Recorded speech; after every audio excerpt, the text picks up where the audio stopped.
Então, minha gente, olha essa outra situação aqui, que nós temos também um aspecto geométrico que nós podemos associar a essa integral. A integral aqui, ela vai de menos infinito até menos 2. Então, se você olha para o gráfico dessa função, né, eu tenho uma descontinuidade... Tudo bem. Eu tenho uma descontinuidade aqui no menos 1 e no mais 1. Então, são valores que você não pode colocar para o x, porque vai produzir um zero no denominador. Então, por isso eu coloquei uma linha vertical aqui, ó, no menos 1, para eu lembrar que o gráfico não vai cruzar com essa linha pontilhada. Mas aqui à esquerda, ela é função contínua, normalmente. E aqui está dizendo que a integral vai de menos infinito até menos 2. Eu poderia perguntar assim, cara, se eu quiser pintar essa região aqui, eu consigo? Existe uma quantidade finita de tinta que vai me permitir pintar isso aí? Porque, como nós estamos lidando com o infinito, pode ser que a integral imprópria, ela me dê infinito, ou me dê menos infinito, ou ela pode não me dar nada. Se você for integrar, por exemplo, seno de 0 até infinito, ou de menos infinito até 0, de menos infinito a mais infinito, não dá nada, porque o seno fica assim, ó, sobe, desce, sobe, desce, sobe, desce o tempo todo. Quando isso acontecer, quando o limite não existir, você vai dizer o seguinte, a integral imprópria é divergente. Ou quando o limite der infinito ou menos infinito, também é divergente. Mas aqui, por sorte, eu posso associar isso aqui a uma coisa que eu tenho bem tranquilo na minha cabeça, né? O conceito de área, penso eu. Então eu quero saber o seguinte, essa área aqui, ela é uma área finita ou é uma área infinita? Lembrando que essa região não é uma região limitada. Olha só, uma região é limitada quando você consegue colocar ela dentro de um disco. Se existir um disco suficientemente grande, onde aquela região fica ali dentro, ela é limitada. No caso dessa aqui, ela não é limitada. Você pode na verdade, colocar o disco maior que você quiser, que você vai andando para a esquerda lá em cima da região, e uma hora você vai sair desse disco. Então, essa aqui não é uma região limitada. Sim, mas embora ela não seja limitada, o comprimento daqui para lá assim, é infinito, a área pode ser finita. Essa anterior que nós calculamos aí, a área deu 1000. Mas essa aqui, a área pode dar um número menor, ou pode ser que a área, inclusive, dê infinito. Eu não sei o que vai acontecer. Então, a ideia é a gente descobrir qual que é o valor dessa área. Se é um número finito, que número que está associado a essa área aí? Bom, como a gente comentou ali no exercício anterior, se você entendeu a lógica, não é muito complicado. Você vai falar o seguinte, olha, eu não sei integrar de menos infinito até menos 2, isso eu não sei não. Mas eu sei integrar de um certo ponto aqui, que eu vou chamar esse ponto aqui de lambda, e outra coisa, a letra que você vai usar, você que manda, se você gosta de m, coloca lá, eu vou de m até menos 2. Depois você vai pegar o seu m e vai mandar o seu m para menos infinito. É o que eu vou fazer com o meu lambda aqui. Eu vou calcular a integral em cima de lambda, integral de lambda até menos 2. E depois eu vou fazer o seguinte, eu vou obter a área em função do lambda, né? Essa parte pintada de vermelho com azul aqui vai me dar a área em função desse lambda. Aí depois eu vou descobrir o que acontece quando eu mando esse lambda para menos infinito. Aí nesse exercício aqui eu vou fazer ele um pouquinho diferente. Ao invés de eu ficar escrevendo limite o tempo todo, nós vamos fazer diferente. Vou sugerir que nós façamos assim. Eu vou calcular assim, qual que é a integral de lambda até menos 2. Aí eu vou aqui até chegar em uma expressão que depende do lambda. Quando eu chegar na expressão que depende do lambda, eu descubro o que acontece quando você mandar o lambda para mais infinito. Então eu vou escrever sem o limite, mas na verdade é um limite. Se você for olhar assim a rigor isso aqui é assim, ó, isso aqui é igual ao limite quando o lambda tende a menos infinito, você vai andar com o lambda para lá, da integral de lambda até chegar em menos 2, nessa função normal aí, né? 2dx dividido por x ao quadrado menos 1. Tá? Então, a rigor é isso aqui. Só que ao invés de ficar escrevendo limite o tempo todo, eu vou escrever só essa parte de cá. Bom, Aí, para eu poder resolver essa integral, eu preciso das técnicas de integração que nós já estudamos. Nesse caso em particular, qual é o método que nós utilizamos para calcular a primitiva de 2 dividido por x quadrado menos 1? É aquela que a gente decompõe em frações parciais, né? Para isso, eu preciso fatorar o denominador aqui, ó. Então, quando eu escrevo assim, ó, 2 dividido por x ao quadrado menos 1 dx, eu preciso decompor em frações parciais esse 2 dividido por x quadrado menos 1. Eu gostaria que vocês fossem capazes de fazer isso assim rapidamente, porque isso aqui é o caso 1, aquele mais simples de todos, né? Então, se eu tenho assim, 2 dividido, vamos abrir um parênteses aqui para fazer isso. 2 dividido por x quadrado menos 1, isso aqui é a mesma coisa que 2 dividido por... Assim, eu preciso fatorar o denominador. Como é que é a forma fatorada do denominador? X mais 1. X menos 1, né, Gabriel? Então, ó, x mais 1 vezes x menos 1. Então, são dois fatores lineares diferentes. É o primeiro caso de decomposição, né? Fatores lineares diferentes. Então, vamos ficar assim, ó, são dois fatores, então vai produzir aqui duas parcelas. Uma parcela vai ter um numerador A, a outra terá um numerador B, que eu ainda vou descobrir quem são esses números. Mas com certeza esse x mais 1 aqui, ele vai ficar no denominador do A e o outro, x menos 1, vai ficar no denominador do B. Feito isso, agora eu quero descobrir o A e o B. Como é que eu faço isso?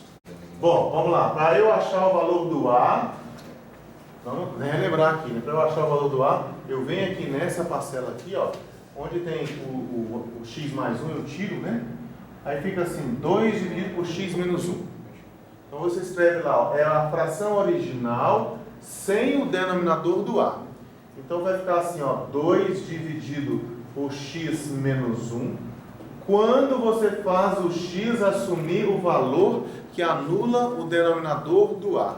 Qual é o valor que anula o denominador do A? Não é menos 1? Então, quando você faz o x assumir o valor menos 1. Aí, feito isso, ó, se você colocar menos 1 no lugar do x, fica menos 1 dá menos 2. Então, vamos ficar com isso aqui, ó, 2 dividido por menos 2. Isso dá menos 1. Então, pronto, o valor do A está pronto. Agora, vamos calcular aqui o valor do B. Vamos separar isso aqui. Vou calcular agora o valor do B. Assim como antes, eu vou pegar a minha fração original e vou retirar dela o denominador do B. Então, eu vou retirar aqui o x menos 1. Vai ficar 2 dividido por x mais 1. Ó.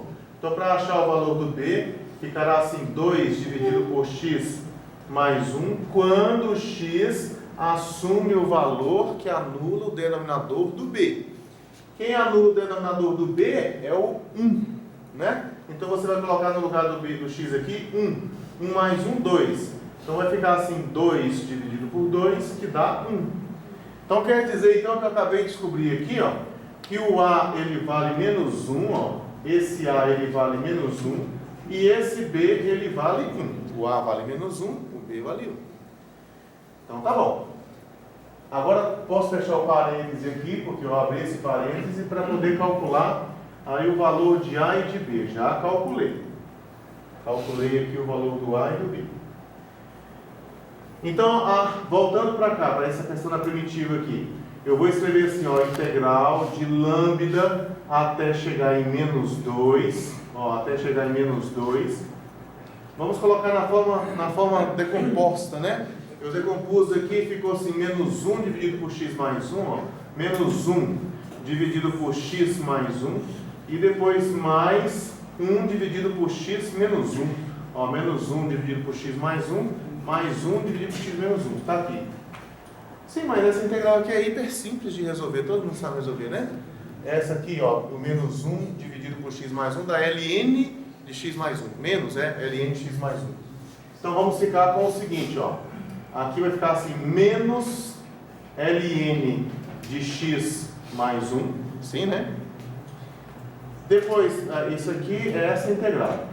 Depois essa integral aqui agora, ó, mais, aqui, né, mais, e depois fica aqui ln de x menos 1, variando de lambda até chegar em menos 2.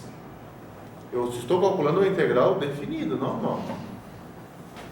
Aí aqui vai ficar, agora você vai trocar lá o x, vai trocar lá o x por menos 2, menos trocar o x por lambda. Então vamos ficar com o seguinte, ó, igual a menos ln, troca lá o x por menos 2, ó, fica menos 2 mais 1, menos 2 mais 1, mais ln, troca o x por menos 2 aqui, fica menos 2 menos 1. Isso aqui é o que acontece quando eu troco o x por menos 2. Depois eu tenho que fazer assim, ó, menos, do teorema fundamental do cálculo, né? Ó, menos, o que acontece quando você troca o x por lambda. Se você trocar o x por lambda, vamos ficar com o seguinte, ó, ln de lambda mais 1. Esse menos? Não, porque ele é menos, ln de mais 1. Você tem razão, você tem toda a razão. Aqui vai ficar assim, ó, menos, por causa desse menos aqui, muito bem. Aí você está trocando aqui o x por lambda agora. Menos ln de lambda mais 1. E depois mais ln de lambda menos 1. Vamos subir para cá. Bom, então continuando aqui, ó, menos 2 mais 1 dá menos 1. Vamos ficar assim, ó, com menos ln do módulo de menos 1. Depois mais ln de, olha aqui, ó, mais ln do módulo de menos 3. Mais ln do módulo de menos 3. Eliminando o parêntese aqui, vai ficar assim, menos com menos dá mais ln de lambda mais 1. E depois menos, né, esse menos preto aqui, com esse mais aqui dá menos. Vai ficar menos ln de lambda menos 1. Bom, agora eliminando os módulos desses dois aqui, nós vamos ficar assim com menos ln de 1, porque módulo de menos 1 dá 1. Depois mais ln de 3, porque módulo de menos 3 dá 3. E esses outros aqui, ó, aqui vai ficar assim, ln do módulo de lambda mais 1 menos ln de lambda menos 1. Assim. Gente, ln de 1 dá 0, né? ln de 1 dá 0. ln de 3 não é um número redondinho, bonitinho, é um número irracional. Então nós temos que descobrir, é aqui onde eu falei para você que eu não vou chegar a escrever o limite. Eu vou analisar essa tendência aqui, ó. O que acontece quando você manda o lambda para menos infinito? Veja bem, você está integrando aqui de lambda até menos 2, né? E o que acontece agora quando você manda o lambda para menos infinito? Se você mandar o lambda para menos infinito, está vendo que está com o módulo aqui, né? Com o módulo, o argumento do ln vai para mais infinito. E o que dá ln quando o argumento dele vai para mais infinito? Vai para onde? Vocês estão lembrados? Lembra do gráfico do logaritmo natural? Ó, o logaritmo natural tem esse gráfico aqui. Na verdade, se você pensar no logaritmo do módulo, o módulo fica assim, ó. Esse aqui seria o gráfico do ln do módulo da coisa. Ele vai para lá e para cá. E é uma função par, né? Ou seja, o que está de lá é igualzinho ao que está de cá. E aqui essa função ela vai crescendo. Ela vai crescendo, vai crescendo, vai crescendo. E na verdade esse ln da coisa, ele tende a infinito se essa coisa, se o que está aqui dentro, né, for para infinito. Né? Se a coisa ali for para infinito, se o módulo da coisa for para infinito. Tudo bem que o ln converge, ele diverge para mais infinito lentamente, né? Bem lento mesmo, mas ele vai para mais infinito. Então quando você olhar para cá, você vai ter um pequeno problema aqui. Porque essa parte aqui, essa parcelinha aqui, ela vai tender a mais infinito, não é? E essa aqui também, ó, essa aqui também vai tender a mais infinito. Aí você fica tendo infinito menos infinito. Pois é, infinito menos infinito é uma indeterminação. O que é uma indeterminação? Uma coisa que não pode ser determinada. É uma coisa que ora dá uma coisa, ora dá outra. Infinito menos infinito poderia ser 3, 5, 7, menos 2. Pode ser também 0. Nesse caso será 0. Então, não é que infinito menos infinito dá 0. Nós vamos tentar mostrar que essa diferença aqui, ela vai para 0. Mas infinito menos infinito não necessariamente dá 0. Pode dar trocentas coisas diferentes. Tudo bem? É uma indeterminação. Então, olhando para cá, nós temos uma situação para resolver aqui.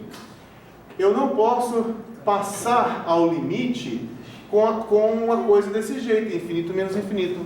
Alguém lembra de alguma coisa que eu posso fazer com logaritmo natural para poder juntar isso aqui? Alguma propriedade de logaritmo, por exemplo?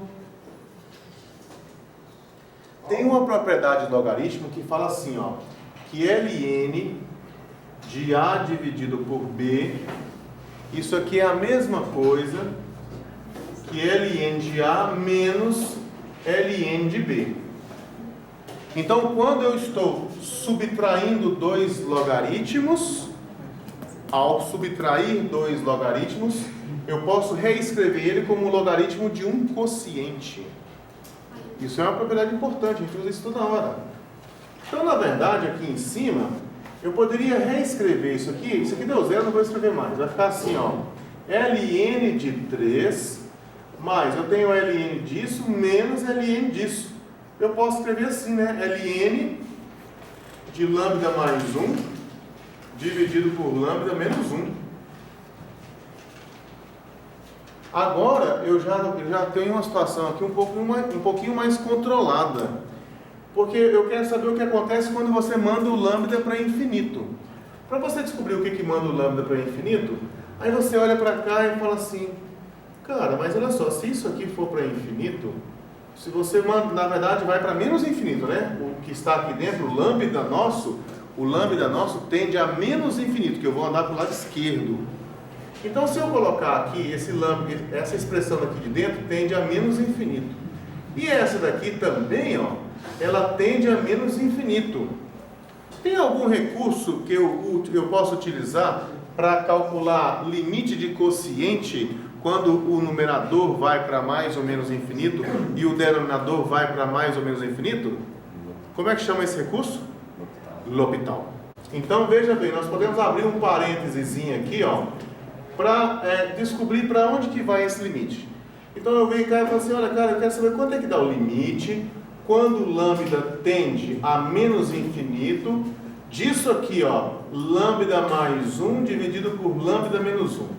Pela regra de L'Hopital, quando o limite, você está diante de um limite do quociente, onde as duas funções são deriváveis, se em cima for para mais ou menos infinito, embaixo for para mais ou menos infinito, esse limite é igualzinho ao limite do quociente das derivadas.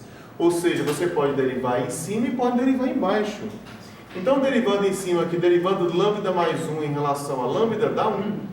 Derivando lambda menos 1 em relação a lambda, dá 1 também. Então, na verdade, isso aqui é limite de 1, né? Fica assim, limite de 1. O limite de 1 é 1, quando lambda tende a menos infinito. É 1. Então, isso quer dizer que esse quociente que está aqui dentro, ele tende a 1. Esse quociente, ele tende a 1.